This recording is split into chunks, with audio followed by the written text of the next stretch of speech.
Hello, I'm Gareth Jameson. I'm an actor and a voice coach from www.londonvoicelessons.com. Here are some tips for working on your voice.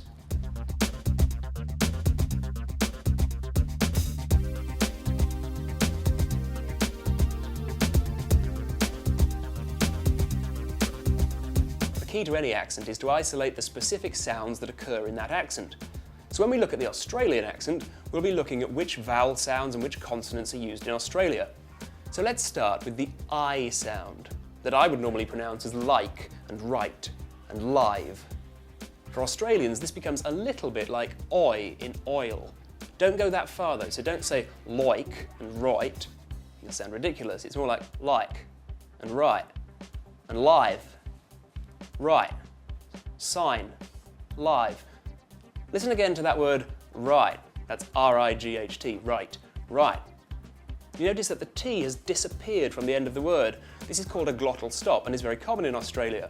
The way you want to make your glottal stop, if you don't know how to do it, is to start with the phrase uh-oh, uh-oh, and it's the little sound you get in the middle there, uh-oh. So try putting that on the end of your word right, right.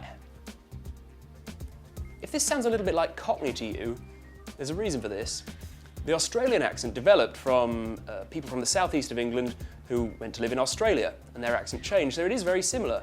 The sound Cockney, oi, in alright mate, is the same as the Australian, alright mate?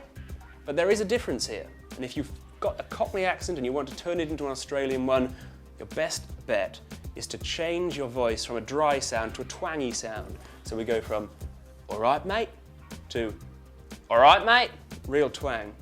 Also, Australians tend to have a high rising terminal. That's a technical term for sentences that go up at the end, like this, sometimes called the Australian question inflection. Goes up like this. Now, that's very easy to do, and some people find it annoying, but it is key for that Australian accent. So you've got the difference between a Cockney, all right mate, and an Australian, all right mate, going up at the end. Let's also look at the A sound, as in no way. This becomes more like I. So, no way, mate. Going up, and you notice again, going up at the ends. No way, mate. Finally, let's look at a.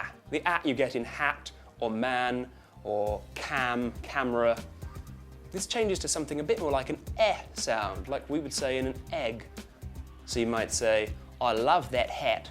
That's that hat. That hat.